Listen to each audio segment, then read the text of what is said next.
आचार्य सत्येंद्र दास लंबे समय से पूजा करते रहे हैं रामलला की, और अब उनको इसी के एक रूप के रूप में देखा जाता है, जहां वो रामलला की पूजा अर्चना तो करते ही हैं, लेकिन ये कहा जा सकता है कि वो रामलला के सबसे ज्यादा निकट हैं।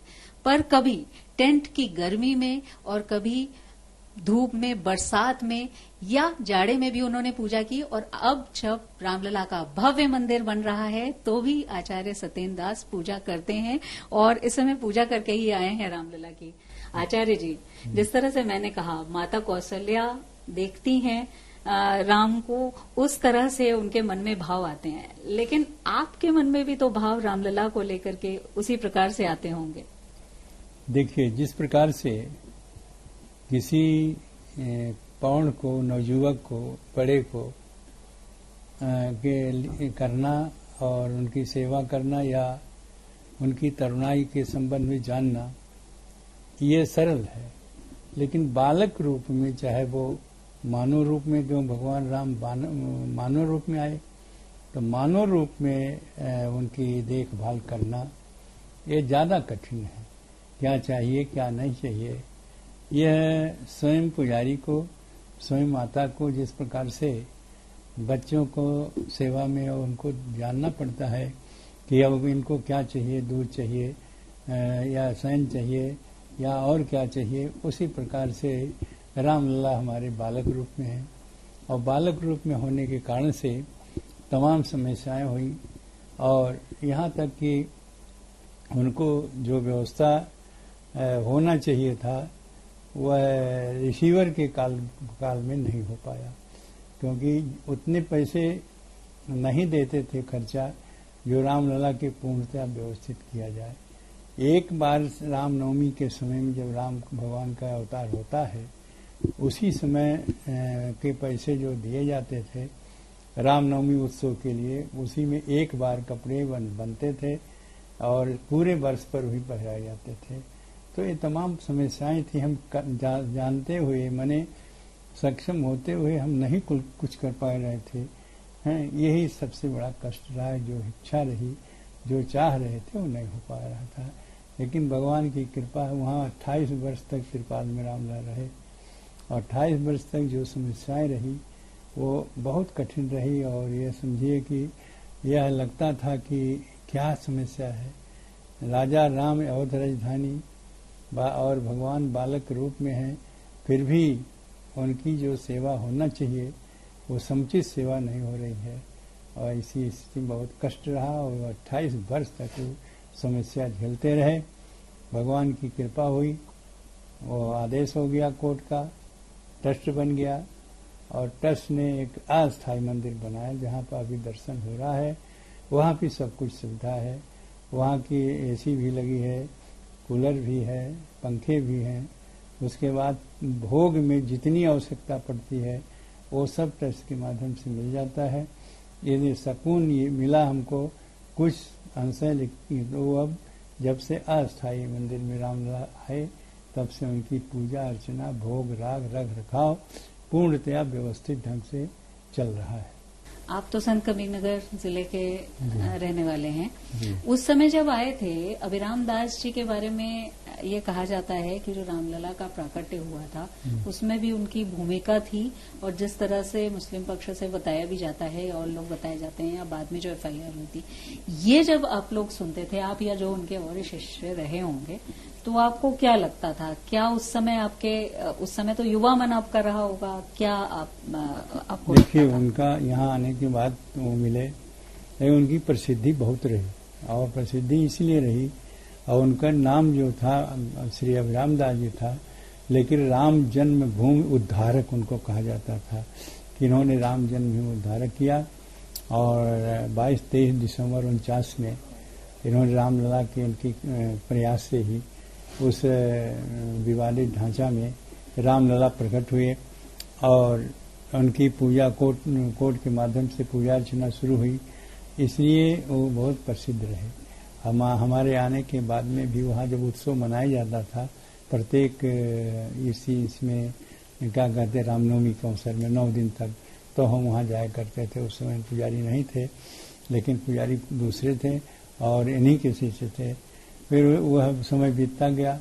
इसके बाद में जो यहाँ हमारी जो नियुक्ति हुई वो 1 मार्च 92 को हुई, और उस समय जब हटाए गए जो हमसे पहले पुजारी थे, तब ये देखा गया कि ऐसे व्यक्ति को रखो जो राजनीति में न हो, ऐसा व्यक्ति न हो किसी प्रकार का उसके ऊपर आरोप न हो, किसी प्रकार की मुकदमेबाजी न हो, ये सारी देखा गया। तो हम एक छात्र के रूप में रहे, एक अध्यापक के रूप में पढ़ा रहे थे, छात्र के बाद अध्यापक रहे। देख करके सब लोगों ने यहाँ की जो विशेषकर विश्व हिंदू परिषद, उसमें कल्याण सिंह मुख्यमंत्री थे और यहाँ जो ये विनय कटियार सांसद थे, तो उन लोगों ने के प्रयास कि हाँ यही व्यक्ति ऐसे हैं जो राजनीति से परे हैं और इनको पुजारी बनाने में किसी प्रकार की आपत्ति नहीं होगी। फिर उसके बाद में हमको मुख्य पुजारी के रूप में 1 मार्च 92 को नियुक्त किया गया। तो हम उसमें पढ़ाते भी थे, हम रिटायर नहीं हुए थे, रिटायर 2007 में हुए हैं। और इसके बाद पूजा अर्चना भी शुरू किया है। पूजा का जिम्मेदारी और दोनों जिम्मेदारी निभाने के लिए हमने 4 पुजारी नियुक्त किया, सहायक, जो सुबह से शाम तक पूजा करते रहे। हम सुबह जाते थे 10 बजे, फिर विद्यालय वहीं नज़दीक रहा विद्यालय, वहाँ जाते फिर 4 बजे वापस आकर के मंदिर देखते थे। और सायंकाल जब शयन वयन हो जाता था 8 बजे, तब उसके बाद फिर आश्रम में चले जाते थे। इस प्रकार की दिनचर्या पुजारी का कार्य निर्वहन करना और अध्यापक का कार्य दोनों हमने निर्वहन। अच्छा, रामलला के सबसे निकटतम आचार्य सत्येंद्र दास जी रहे हैं, तो जिस समय की बात कर रहे हैं उसके बाद एक ऐसा दौर आया जब रामलला के कपड़े भी बनते थे तो भी वो तय होता था, उनका अगर तिरपाल बदलना है तो भी वो कमिश्नर उसमें मौजूद रहते थे और वो कोर्ट के बाकायदा कमिश्नर से कहा सूचित करने के बाद होता था। हाँ। कभी ऐसा हुआ कि आप बहुत इस रामलला को लेकर के बहुत द्रवित हुए कि कितने हमारे प्रभु को मुश्किल में रहना पड़ रहा है, जैसे आप अभी बता रहे थे कि उनका एक ही जोड़ी कपड़े बनते थे और उसी में चलता था? एक बार नहीं, कई बार उनको रोना।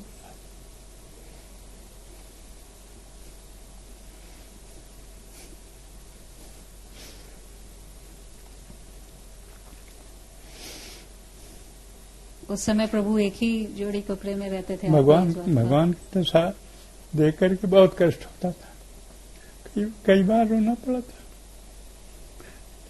वो जो अपने बस में नहीं था उसको हम कर नहीं सकते थे, क्योंकि सब कुछ रिसीवर रहे और रिसीवर यहाँ के जो मंडलायुक्त रहे वो रहे।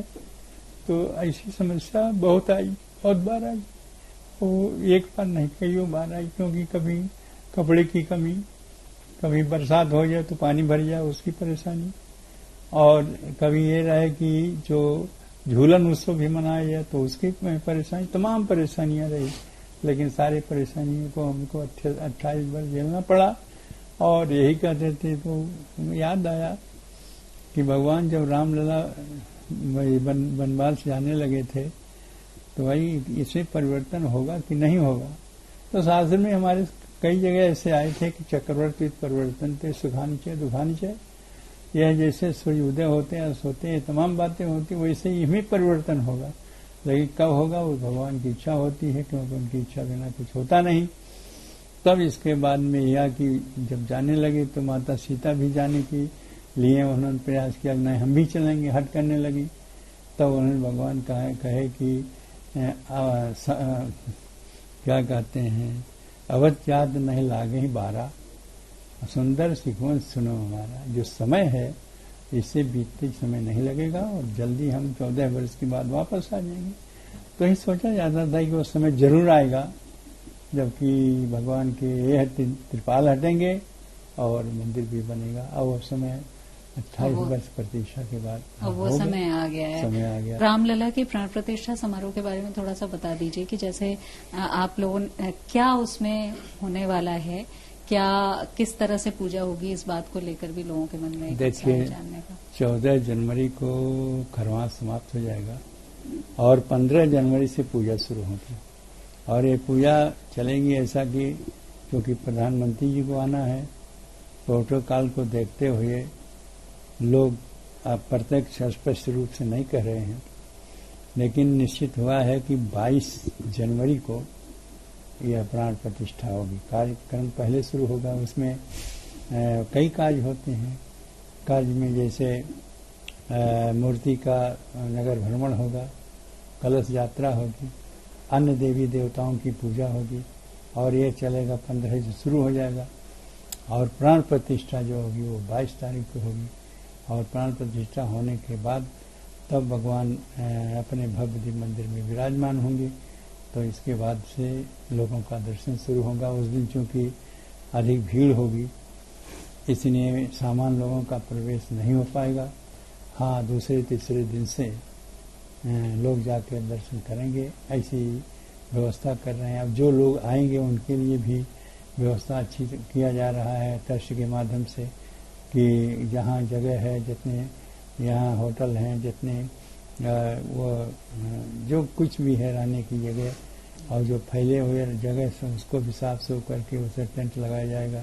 इस प्रकार से पूर्ण व्यवस्था होगी कि जो लोग आएंगे उनके रहने के भोजन की कोई कमी नहीं होगा। पूजा जो कर्मकांड होता है प्राण प्रतिष्ठा का, उसका शुरू हो जाएगा और यह 15 से ही विशेषकर साहित्य संभव में पता चला है कि काशी के विद्वान लोग आएंगे, प्राण प्रतिष्ठा कराएंगे।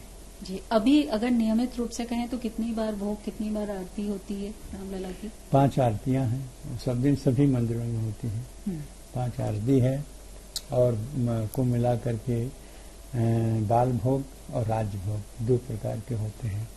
तो बाल भोग सुबह हो जाता है 6:30 बजे, जिसमें पेड़ा और रबड़ी का भोग लगता है। फिर 12 बजे होता है तो 2 प्रकार के भोजन भी बनते हैं, एक कच्चा कहते हैं, एक पक्का कहते हैं। पूरी, खीर, हलवा ये सब जो होते हैं ये पक्के में आते हैं।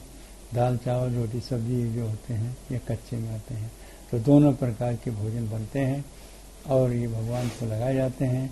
आरती पहले श्रृंगार आरती, फिर भोग आरती, फिर संध्या आरती, फिर शयन आरती, मंगला आरती, 5 प्रकार की आरती होती है।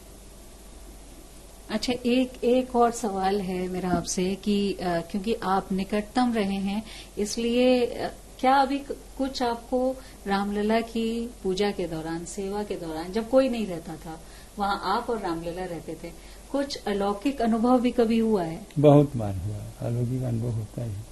कोई भी व्यक्ति, आप छोटा सा कोई भी, जैसे जो आपको अत्यंत प्रिय हो वह किसी न किसी रूप में आपको दर्शन दिखा या उसके पास कोई समस्या आई तभी आपको एक प्रकार से बेचैनी होगी।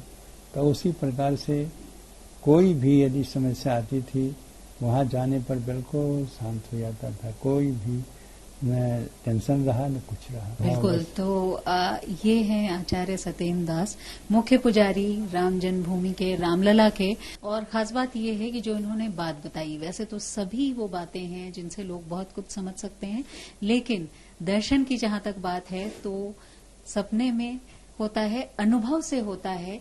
वो कह रहे हैं जो सबसे निकट रामलला के रहते हैं, लेकिन जो रामलला को टेंट से लेकर के अब उनके अस्थाई मंदिर में और इसके बाद बन रहे यानी निर्माणाधीन भव्य और दिव्य मंदिर में पूजा करते हैं, वो उनको किस तरह से स्नेह करते हैं, किस तरह से वात्सल्य भाव से देखते हैं और किस तरह से भक्ति भाव से भी देखते हैं, अपने आप में आचार्य सत्येंद्र दास जी की बातें यही बताती हैं।